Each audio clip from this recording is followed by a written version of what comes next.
Welcome to the Dream Journal. From the studios of KSQD in Santa Cruz, the Dream Journal is a weekly show where we explore the power of nighttime dreams through conversations with dream experts, and especially today with listeners like you. The life you find is something understood. A dream can be meaningful even if you don't know what it means.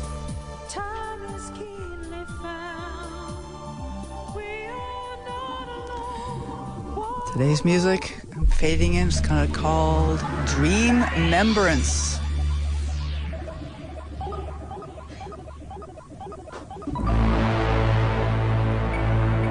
Composed new every week, these special pieces, Rick Kleffel composes for the show. You can find them at pandemia.com since we fade them down during the show. This show is all about you. No guests, just callers. What have you been dreaming about? What are your hopes for this coming year? This is an all-caller show, and that means you. I am your host, Catherine Bell of Experiential Dreamwork, and welcome to the Dream Journal. We have a caller already, Charlene from San Francisco. So great to have you calling. Hello, Charlene. Hi, Catherine. Thanks for doing this. Of course. Looking forward to it. Good. I'm so glad to have you call in. And I understand you sent me an email earlier. You said that you're from the Bay Area IASD regional group. Is that right? From the, pardon? On the IASD regional email list. There's like a list of people. Or maybe it's Bill Morgan's. Anyway, you got my email from somewhere. I forget. I did. A dear friend who we've been sharing dreams for about a decade, Bill Gorman. Bill Gorman, that's who it is. It is Bill. Okay, Bill Gorman, excellent. So wonderful. So do you have any questions or want to dive right into your dream? What would you like to do, Charlene? Oh, no, I don't have any real questions, except I think I sent you my dreams. Yes. Mm-hmm. Current dreams. Yep. And you want me to repeat all that? Oh, yeah. Well, we because the listeners don't hear it. I mean, I could read it for you if you like, or you can read it, or you can do a summary. Yeah, maybe you can read it. I don't want to take up people's time. Okay. You can shorten it if you want. Sure. Okay. Thank you, Catherine. So, of course. Okay, I was in bed alone, and I felt someone get in bed next to me, and I'm not afraid. Whoever it is puts their arm around me at the waist. I think I'm not comfortable here. I'm getting up. So I get out of bed, and in front of me is a large circular opening with a man sitting in it with his hand outstretched to me. At this point, I decide to wake up as I did not want to go into this portal with him. So that's the dream. Right. Yeah. So you're in bed, and there's this man there, and he puts his arm around your waist. So, this is always really quick on the air, but if it's okay to just take a moment and feel, what is that like to have that man put his arm around your waist? And you say you're not afraid. Yeah, I wasn't afraid. I was a little bit anxious, but then I thought, this is someone who has loved me at some point. Oh. Maybe somebody that's passed or someone that's thinking about me. So I didn't panic, but I did slowly get out of bed. So it's somebody who has loved me or maybe still loves me, but I have the choice to say no. I have a choice to back up. Right. And move away from his embrace. Exactly. So what is that like to know that there's this person who cares about me, and yet I get the choice. I totally get the choice to be with him or not be with him. What is that like? Well, I wasn't certain that it was somebody that, I wasn't afraid, but I wasn't sure, is this somebody from the light, or is this person gray or dark? Sure. Do you know what I mean? Yeah. Is it safe? Is it safe? Exactly. Right. And so it's interesting that there's this man comes, or a man comes up again. So after I kind of slowly move away from him. I'm not comfortable here. I'm not afraid, but I'm not comfortable. But then when I get out of bed, there's this opening, and a man is sitting there with his hand outstretched to me. Is that the same man or a different man? You know, I kind of meditated after this happened. Yeah. And I thought it looked a little like my father. Oh, interesting. Mm. You know, I don't know if it was my father, so I kind of thought, oh, maybe that was my father hugging me in bed and knowing that I'm going through some difficulties. Maybe that's it. You know, what is that like to bring that in as your father? Imagine him as your father. Sorry if I interrupted you right there. Yeah, I just, you know, I like to look at things on the positive side. I don't like to think anything's here to get me or anything like that. Right. Because before I go to bed, I meditate. I surround myself with light and in a bubble of light. So I don't think anything can get through that's very dark, but you never know. Right. And you know, sometimes previous relationships can just go poorly. The relationships can go poorly, and then I might be nervous about saying yes to somebody else. And so, because I've had a bad experience, and so I just want to bring a lot of tenderness to this dream, and you know, to know that there is a way that I get to say no, and yet I'm going to get another chance too. Like if this is a person of light, if I understand what you're saying by a person of light, that maybe I now have another opening. In fact, it's literally a large circular opening, and his man has his hand outstretched. So I'm curious, can we go to the second moment, the moment where I have the hand out, where the man has his hand outstretched to me, and compare the feelings of that versus the man in bed with you with his arm around your waist? To be honest, I was unclear about both of them. Sure. Like, is there a message, and am I supposed to go somewhere else? Right. I don't like to leave my body.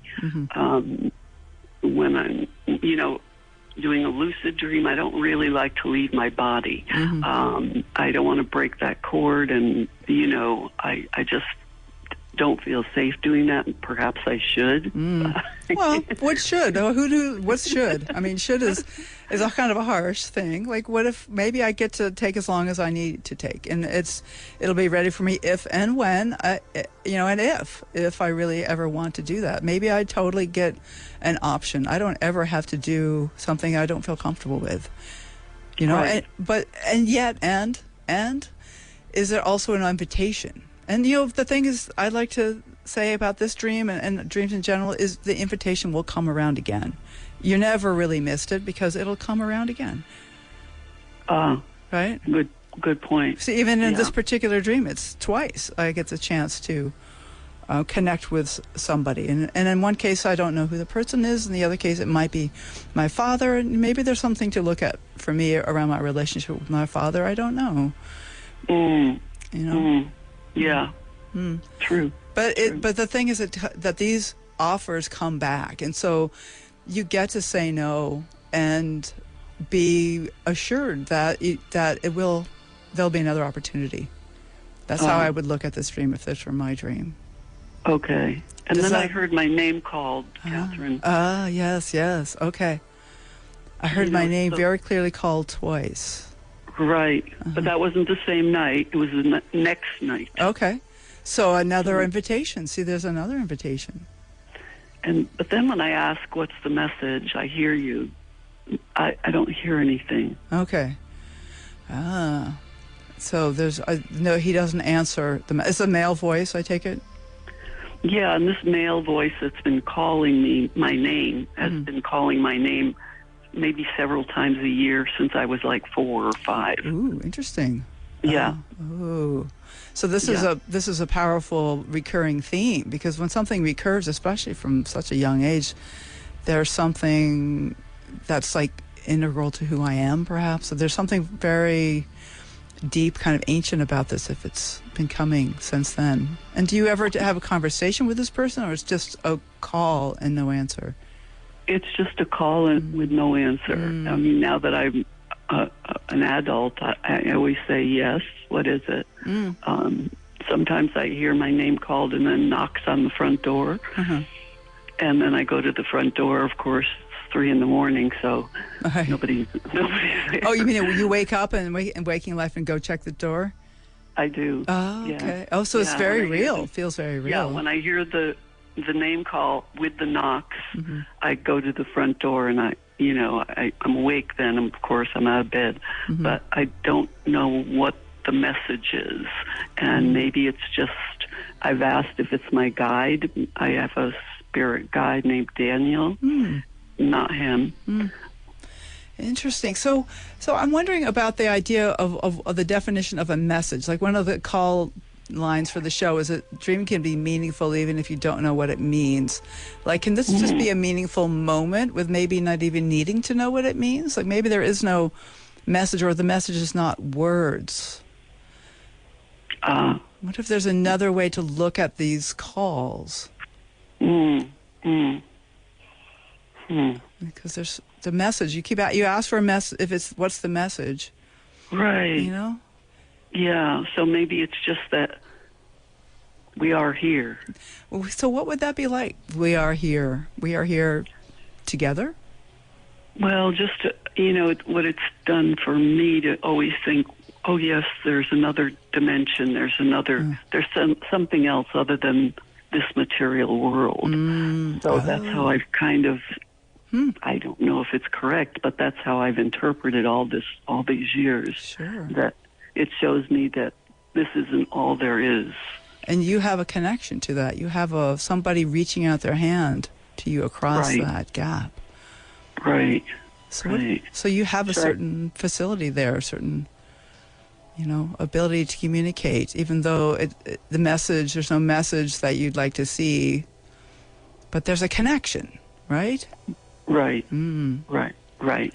So I wonder, is it okay? I just want to take another minute here to go back to an uncomfortable moment. You say you're not afraid in the dream, but I want to just invite you to spend another moment in an uncomfortable place. Is that okay, Charlene?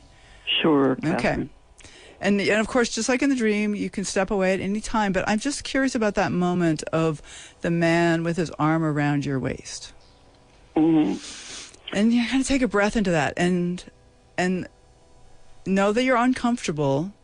Mm-hmm. But is there also something more there?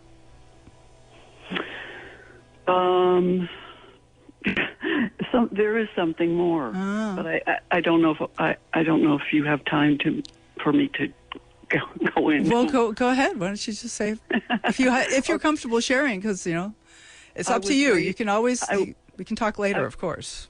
I was raised on a farm in Connecticut. Oh, okay. And the farm we always knew was haunted. I mean, we knew it. We weren't afraid of it. None of the family was afraid of it. My father was skeptical. He never believed that there were ghosts in the house, and we lived there for 21 years, so we became accustomed to the, little things that would happen. Huh. But one night, my father came home late from work, and my mother was at work. My mother was a nurse, and he woke up in the morning and started clattering around the kitchen about 4, and so I woke up and I came out and I said, "Wow, you're up early." And he said, "We have ghosts." Mm-hmm. And I said, "Oh, what happened, Dad?" And he said, "Somebody came into the bed with me. I felt coldness in the room, and I put my hand, I thought it was your mother, I put my hand over it. It was like I was putting my hand through an ice cube." And the farm went on the market within a month. Oh, wow. Interesting. So he finally made the connection, which you had felt all along, right? Everybody in the house had, yeah. Wow. So what if there's some relationship between those two things? That's what I'm wondering. Yeah, you have some connection to this other world. Especially since the portals seem to be maybe my father. Right. So I thought, he shared the experience with me maybe. But why? Because I'm aware that there is another side and that we do, experience it if we want to. All right. Kind of getting goosebumps here. So I'm really, Charlene, this is amazing. And I'm very curious to hear where you're going to go with this, but I feel like we've kind of like touched on the dream and opened up a few things here. And I'm going to offer to everybody that you can contact me later and talk some more about this. But what is it like for us that we've like made this connection here between this current and the recurring dream since 4 years old, and this experience of being aware of ghosts? Mm. Are you aware of ghosts right now? Ever? You know, since you moved away from that farm? At times. At times. Yeah, I can feel something. Something's in the room. Sometimes I leave a grocery store if I feel some negative energy. I get kind of nauseous, and I just leave, and I do something else, and I go back later. It sounds like you've got amazing discretion, Charlene, and it sounds like you know when to say no. It's like, okay, because not all ghosts are here to help us. I mean, that's why I believe there's a whole range, and so I trust your instincts. I would say trust them. Right. And if you're saying no, then no is the right thing to say. Right. You know? Right. Yeah. And maybe some places you get to say yes, but if you know what are the clear no's, that's what I remember my psychologist telling me when I was dating. It's like, if you know how to say no, then you'll learn to trust your yeses. And so I would say congratulations on knowing how to say no. Right? Thank you, Catherine. That's before you, Max. Don't worry. Thanks for listening to all that. Yeah, thank you, Charlene. I'm so glad that you sent that dream. Thank you for listening. Yeah, thanks. Well, we have another caller on the line. And let me turn to Elizabeth from Bellingham. Are you there, Elizabeth? I am here. Excellent. Okay. Good morning. Good morning. Thanks so much for calling. I love to have your calls, and I'm glad. Mm-hmm. All right. So what's going on for you today, Charlene? Sorry, that was Charlene. Was our previous caller, Elizabeth. I was very intrigued by what she was sharing as well. Yes. Oh, good. I'm glad you could hear all that. Well, you know, my brother did pass recently, and someone said to me, well, he is here, just in another form. Mm-hmm. And I thought, Oh, right. And so here's Charlene was a case of where she's connecting with these spirits. Mm-hmm. I'm sorry about your brother.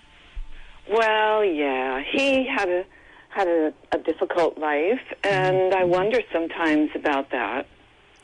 Because perhaps, you know, a person might choose a difficult life to, you know, work off karma or learn something, and maybe they're actually, you know, a really rarefied spirit. And, you know, it just reminds me not to judge. Right. Well, so I'm holding him in the highest light, you know. Yeah. Right, but I do think there's some attachment that happened there, and I felt like I had to do a ceremony to release him, even though, you know, I had not realized that he might have been still afraid after he died. Or, you know, maybe, so you've heard about that, right? Where No, tell me more. Yeah, just that some spirits get stuck between the worlds. Yes, I have that.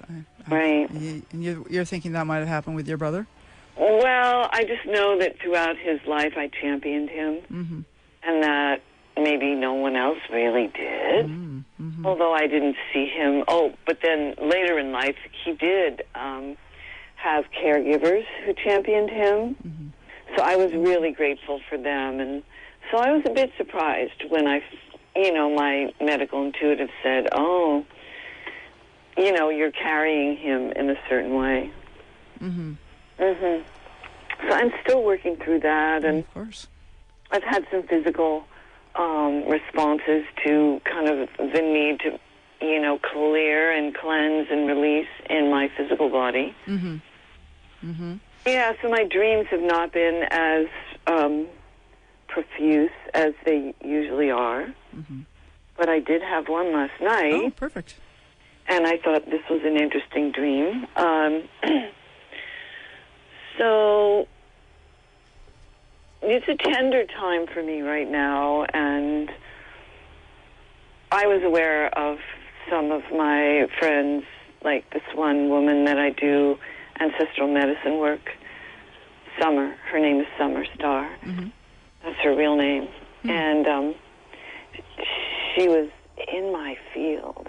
In my field? Like a energetic field or cornfield? Or? Unconscious field. Like didn't see anything specific that she was doing. But when I awoke, my hand was on my heart, and I was very calm. And then I remembered this dream, and I'll tell you what it is.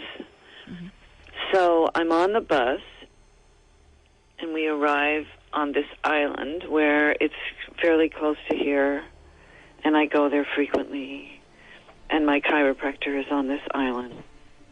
And so I'm very, like, existentially aware of my body on the bus, and then I'm looking out the door before I get off the bus, and there are two women. And they look very sovereign. They don't have a lot of baggage.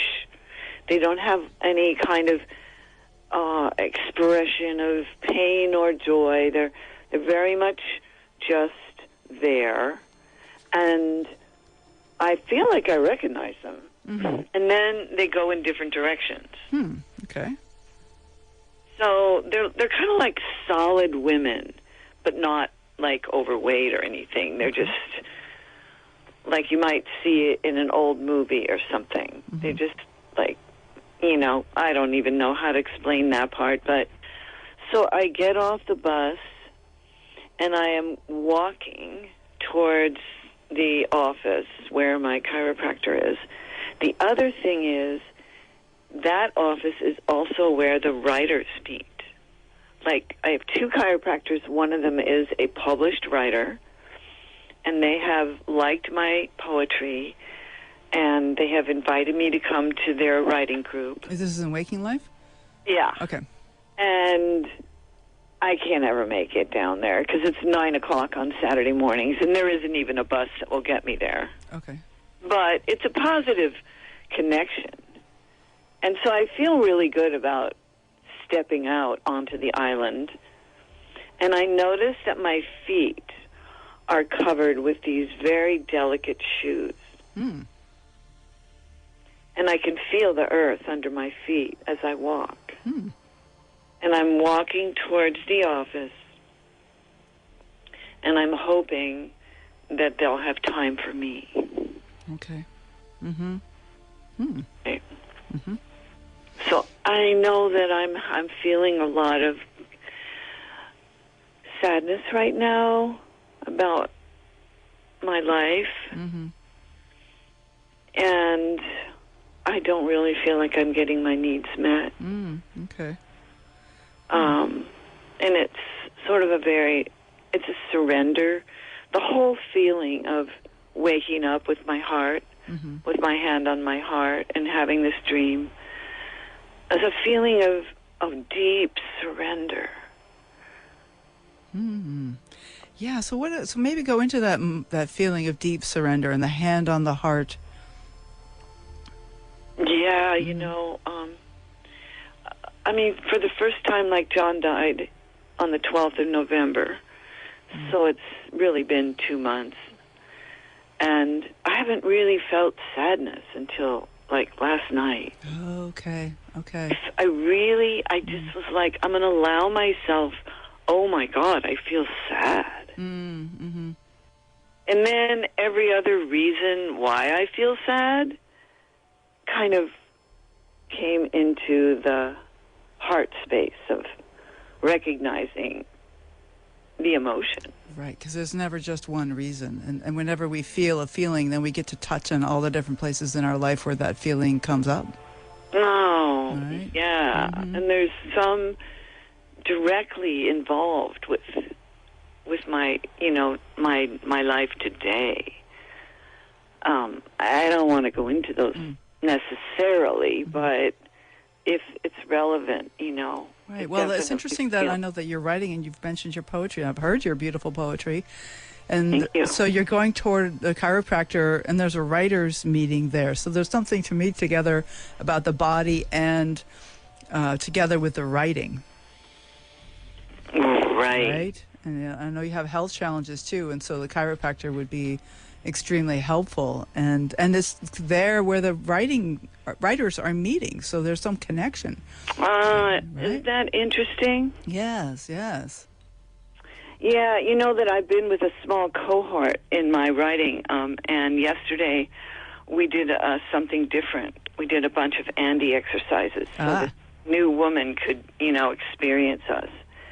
And it was the most draining experience for me. I just was like, I came away not feeling valued. Ooh, so not feeling valued. Oh, I'm sorry. Yeah, I know. And that yikes. had not happened, really. Right. Okay. It was a new feeling, and it brought me into a deeper place, right? Right. And so then I experienced the sadness of not having my needs met. Mm-hmm. Yeah, the not having the needs met. Like, will they have time for me? The line from the dream. Like, will there be time for me? Will there be time for me? Yeah, in my own life. Like, do I make time for me? Is there time? Is there a place for me anywhere?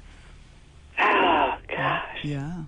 It's interesting. Maybe that's a reversal of sorts because I live by myself, and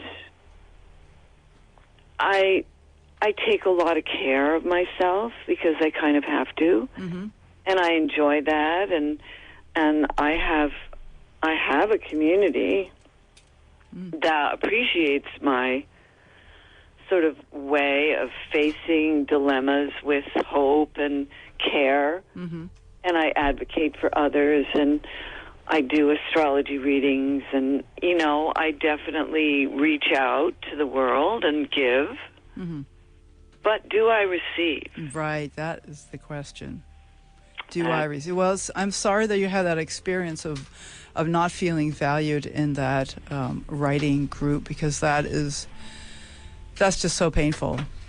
Yeah. And that's a big red flag for me. That would be a big red flag. There's a moment in the dream I want to go back to, which I'm hoping will be helpful here, because I'm always looking for the treasures in the dream. Where are the gifts?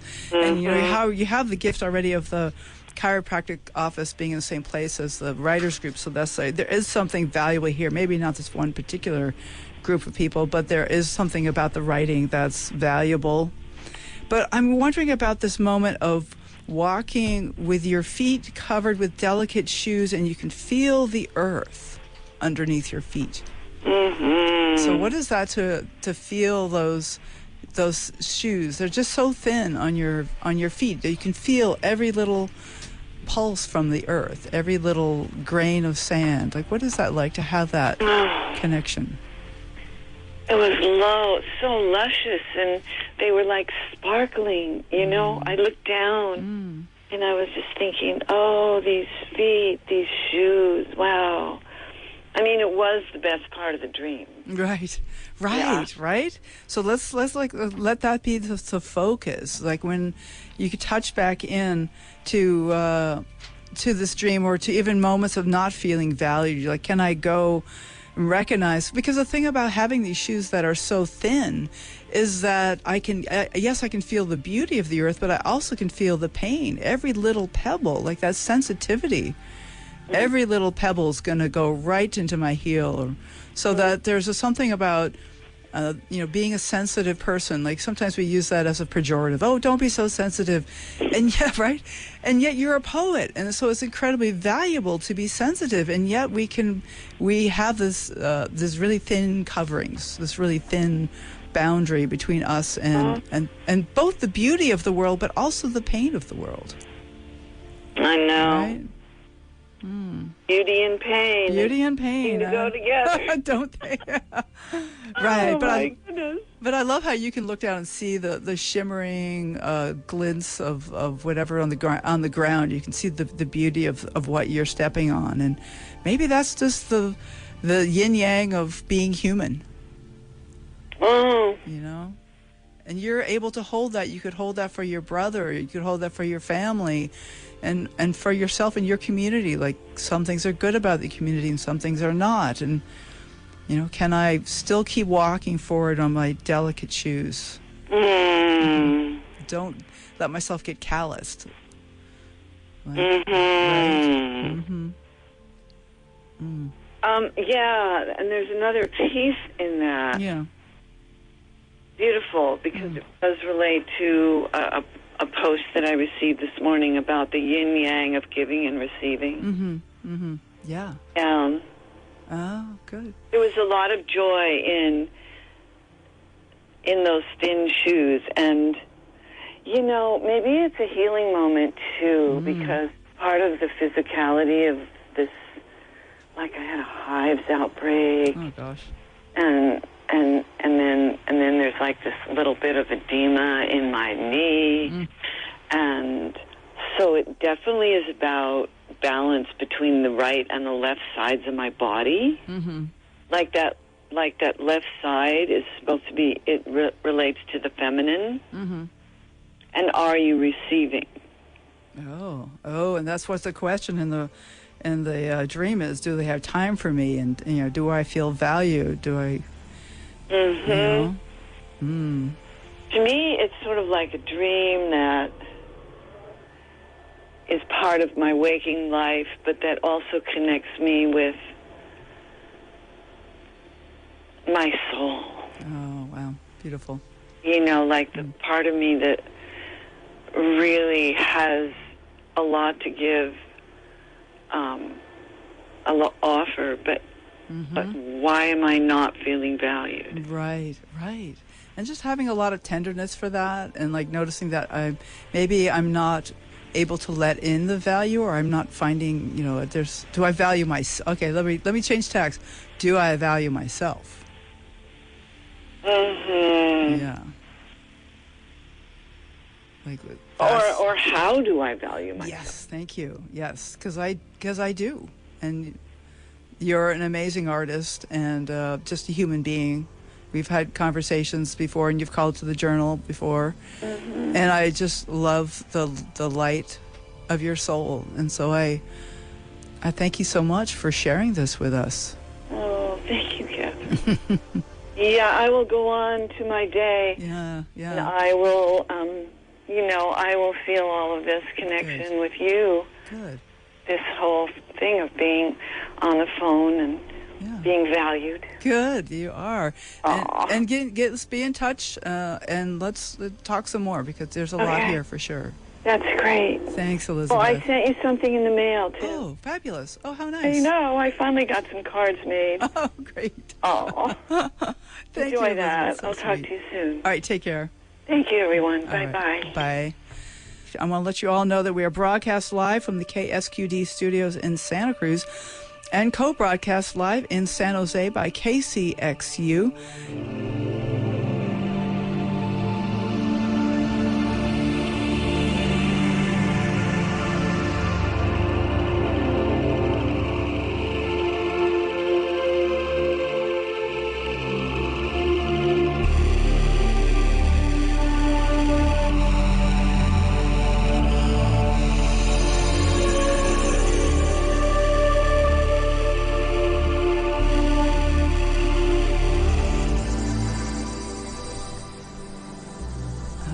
Okay, so this is the Dream Journal, and we are doing an all-caller show.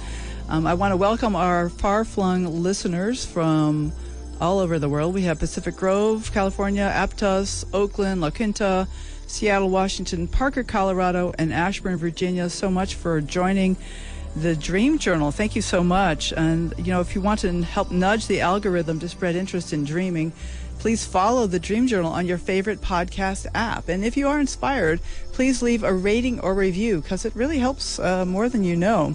But most importantly, tell your friends. We are particularly interested in getting people talking about dreams with their friends. And so it's a good chance for you to tell somebody about the dreams you've been having. Sometimes just saying a dream out loud can be incredibly therapeutic. Also, please contact me if you'd like to be a guest on the show, to talk about a new book, or to let folks know about your dream-related offerings. You can go to Facebook and Instagram to find out about upcoming shows and pod drops by following hashtag The Dream Journal and at Experiential Dreamwork. Next week, we'll welcome back Chris Cuniff, a lucid coach who used to be a lawyer. He will be talking about his experiences around meeting soulmates or counterparts in dreams. So tune in for that. So today is a live all-callers show, and we have on the line, I believe we can make that connection, Jennifer from Santa Cruz. Thanks so much for calling, Jenny. Well, I just want to compliment you on those first two dreams. It's very interesting. Yes. I'm a member of one of Catherine's dream groups, and I hope that you'll be developing more with those interesting observations you made with the last two callers. What I called about is something more theoretical than dreamlike, and that is big dreams. Mm-hmm. I have heard from other people, although I can't say I've been able to interpret it in my own dreams, dreams that seem to make comments about our society and our politics and history in general. Uh-huh. And the only thing that comes to mind is what I heard you yourself say, which is that last fall a lot of people were dreaming about sliding down. Oh, true. Icebergs or hills or whatever.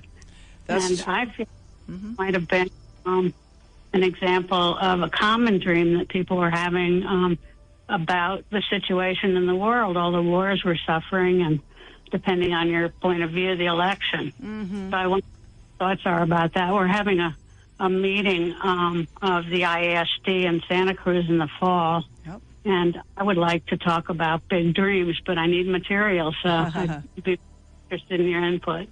Right, so you're particularly interested in dreams that are relating to larger issues in the community or in the world, right? Exactly. Okay, because some people talk about big dreams in terms of personal development, like what is a big change in that person's life. But there's a sense here where you're talking about a big dream in terms of something relating to the outer world. Yeah, right? It's related to precognitive dreams. Most of us know the story of Jung dreaming about Europe floating in blood before World War I. Okay, before war even broke out. Right. Because we do have a sense when things are about to come apart. We're living with several wars in this world right now. We are. It's true. And so often the rational mind, the kind of cognitive mind, likes to pretend everything's fine. Like I have a very big aspect of that myself, where I'm like, oh, it's all fine. It'll be no problem. And whereas my subconscious might be going, warning, warning, look out. So what are your thoughts on that? I mean, it's related to this universal consciousness Jung posited. Well, there's things that what comes up for me around that is like tuning into our own bodies, like literally the body has information that oftentimes our rational brain, I don't want to say our whole brain, but the prefrontal cortex, the part of us that is planning, thinking, judging, has a very narrow focus. I mean, I've even heard it say the brain is primarily a filter to prevent us from being distracted by so much information that's coming in through our body and through our eyes and ears and nose, that we have to stay focused. And so the brain helps us stay focused. And so the brain helps us forget and ignore things. And yet the body is much more exposed to all that. And so there might be like a sense of anxiety, like these sliding dreams you were talking about. That I'll say more about that in a second, but there's something about that there's sensitivity. The body has a sensitivity to things that get filtered out by our more rational brains, and that can show up in dreams. And the anxiety that's there at that low level can show up in dream, like in a given relationship if it's not going well. But we're like, oh no, it's fine. We're doing fine here. There can be that's the kind of thing that can show up in a dream that go, well, maybe the relationship's not so fine after all. And so there's a way that the dreams help us communicate to that kind of I don't want to say sub-rational, maybe super rational part of ourselves, like that's more than rational, that has access to more information than logic. And so maybe there's that also can help us touch into the other parts of of reality, like the first caller, Charlene, was talking about the ghosts and spirits that exist, and even the spirit of the earth. Elizabeth was talking about walking on the earth and how powerful that can be. And so there may be this energy that we can tune into, but maybe we have to wait till the prefrontal cortex is asleep in order to access that information. And so, like Carl Jung with his dreams of rivers of blood, was a gut instinct, a gut feeling about what was happening, rather than a rational knowing. Because rationally, you want to say, no, we're fine, no, we're not. Couldn't happen here, and yet it did. World War II was horrific. Yeah, I had a dream in August of 2021. And I titled the dream 911. Okay. Do you want to talk about that dream? Well, that was precognitive, because last head we had the 911 disaster. Right, the World Trade Center. But how could I possibly have known, even with my big prefrontal cortex?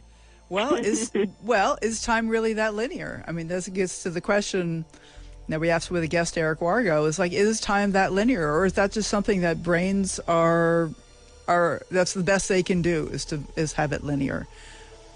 But, yeah, and it reminds me too of what your guest said about us all being one. A couple of right, Johnson. Claire Johnson.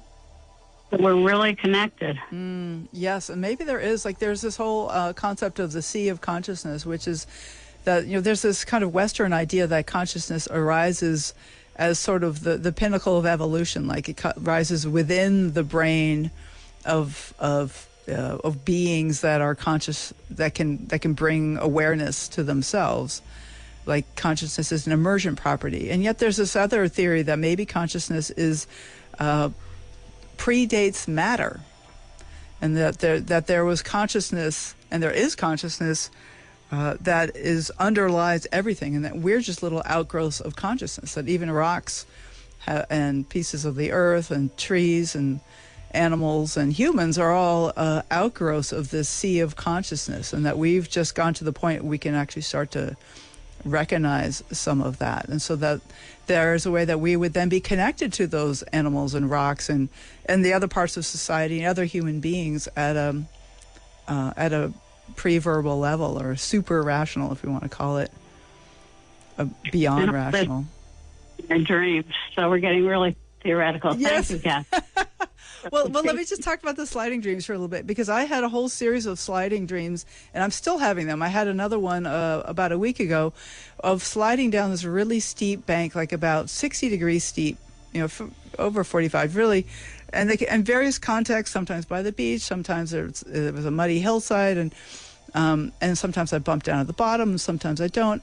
And they started right after the election. And so there's like some kind of coming down that's happening for me, maybe related to the election or my feelings about the election.